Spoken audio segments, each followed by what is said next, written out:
आप सभी को मेरा प्यार भरा नमस्कार। आप सभी के बीच में आज हम एक छोटा सा प्रकरण लेकर उपस्थित हुए हैं, जिस प्रकरण में हम सबका मूल उद्देश्य ये है कि आजकल के समय में हम सभी को अध्यापन करते समय कुछ ऐसी गतिविधियां हैं जो आधुनिक गतिविधियां हैं। शिक्षण कार्य करते समय कुछ ऐसी गतिविधियां हैं, कुछ ऐसे तकनीकियां हैं जो शिक्षण को बहुत सुगम और आकर्षक बनाया जा सकता है। उन सबको आकर्षक बनाने के लिए कुछ ऐसे पहलू, कुछ ऐसे प्रकरण आप सबके बीच में हम साझा करना चाहते हैं। अगर कुछ त्रुटियां होंगी तो आप सभी से मैं क्षमा प्रार्थी। तो ज़्यादा ना देर करते हुए मैं शुरुआत करता हूँ। तो हम सभी को जब टीचर ट्रेनिंग मिलता है तो उसमें ये ध्यान आकर्षण मॉड्यूल होता है, ध्यान आकर्षण मॉड्यूल 3 होता है। इसमें 18 शिक्षण तकनीकी एवं उनके लाभ तथा गतिविधियों के बारे में इंगित किया गया है, बताया गया है, सजेस्ट किया गया है। उन 18 शिक्षण तकनीकियों को मैं आप सभी से साझा करना चाहता हूँ, थोड़ा थोड़ा समय देना चाहता हूँ। मैं शुरुआत करता हूँ। सबसे पहला मेरा बिंदु है, कभी कभी हम जब बच्चों को पढ़ाने से पहले कुछ ऐसे पहलू ऐसे होते हैं जिसका हमें अंगीकार करके तब उसको वास्तविकता में रूपांतरित करना पड़ता है। सबसे पहला मेरा ये है कि संसाधनों से पूर्ण कक्षा कक्ष का वातावरण, जो हमारा कक्षा कक्ष का जो वातावरण है, जो हमारा कक्ष है, जो कमरा है जिसमें हम टीचर कार्य करेंगे, टीचिंग का कार्य करेंगे, हमारा जो कक्षा कक्ष होना चाहिए एक सुसज्जित होना चाहिए, सजा होना चाहिए। जब क्लास सजा होगा तो जब बच्चा उसमें बैठेगा तो एक अलग तरीके से उसके अंदर भाव भंगिमा जगेगी, उसके अंदर सीखने की प्रवृत्ति बढ़ेगी। ये हो गया संसाधनों से पूर्ण कक्षा कक्ष का वातावरण। इसमें आप विभिन्न प्रकार के चित्र लगा सकते हैं, विभिन्न प्रकार के नमूने लगा सकते हैं, दीवारों पे लगा सकते हैं, और अगर कुछ ऐसे स्थान हो जो रिक्त, वहां भी आप लगा सकते हैं सुविधा के दृष्टिकोण से। दूसरी चीज कक्षा प्रबंधन, बैठक व्यवस्था। कक्षा प्रबंधन में आप क्लास को बहुत डेकोरम बना सकते हैं, सुंदर दिखे। उसके लिए उसके साथ साथ बैठक व्यवस्था हमारी ऐसी होनी चाहिए कि आप सबसे पहले बच्चों को छांट लेंगे कि क्योंकि क्लास में अनेक प्रकार के बच्चे होते हैं, तो अनेक प्रकार के बच्चे एक अभिरुचि के नहीं होते हैं, भिन्न भिन्न अभिरुचि के बच्चे होते हैं। अब हमारे ऊपर डिपेंड करता है कैसे भिन्न भिन्न अभिरुचि के बच्चों को हम मैनेज करते हैं। तो अगर आप वास्तविक अर्थों में उस क्लास के बारे में जानते हैं तो अलग अलग लेवल के बच्चों को आप छांट लेंगे। जो बच्चे कमजोर पढ़ने वाले हैं उनको आगे बैठाएंगे, जो थोड़ा सा कम सुन सकते हैं उनको आगे बैठाएंगे, या जो हाइट में, ऊंचाई में छोटे हैं उनको आप आगे बैठा सकते हैं अपनी सुविधा के दृष्टिकोण से।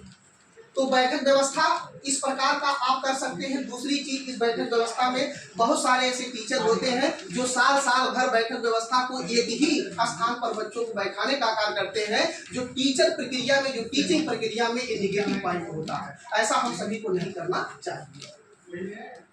तीसरा पॉइंट है रोचक प्रस्तावना। रोचक प्रस्तावना का मतलब टीचर अपने विषय वस्तु को पढ़ाए, अपने कंटेंट को जब दे, अपने प्रकरण को जब प्रस्तुत करे, अपने टॉपिक को जब प्रस्तुत करे तो एक इंटरेस्टिंग होना चाहिए, अर्थात रोचक प्रस्तावना। उसको भली भांति उस चीज के बारे में जानकारी होना चाहिए, गहन अध्ययन होना चाहिए। तब बच्चे भी उसको बहुत रोमांटिक तरीके से, मतलब इंटरेस्टिंग तरीके से उसको सुनने का कार्य करते हैं। फिर अगला है शिक्षण अधिगम सामग्री का उपयोग। मतलब शिक्षण को सीखने के लिए हम अनेक प्रकार के सामग्रियों का प्रयोग कर सकते हैं, जैसे डिजिटल इंटरैक्टिव ब्लैक बोर्ड का प्रयोग कर सकते हैं, जो लोगों को समुचित हो, जो अच्छा लगे। थोड़ा सा उनके सामने जब नवीन चीज का उपकरण रहेगा तो उनको भी थोड़ा सा सुनने में आसान लगेगा एक नए तरीके से, और आपके बातों को ध्यान से सुनने का कार्य करेंगे।